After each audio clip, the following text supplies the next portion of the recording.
Storing a snowblower correctly for the summer or off-season is vital for its long-term performance and reliability. Welcome to WholeToolBox.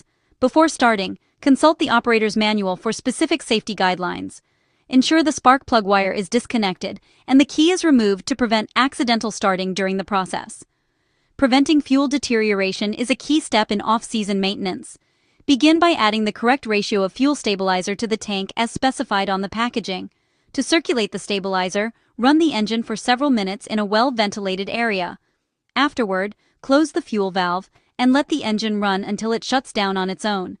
To further protect the carburetor, remove the bolt from the carburetor bowl and drain any remaining fuel into a suitable container. Once empty, reinstall the bolt securely. Proper lubrication protects internal components from rust during the months it is not in use. With the machine in a service position, remove the wheels and the bottom cover. Apply a light amount of oil to the chain, being careful not to let it touch the drive pulley. Spread a thin layer of grease along the hex shaft and move the shift arm to ensure even coverage.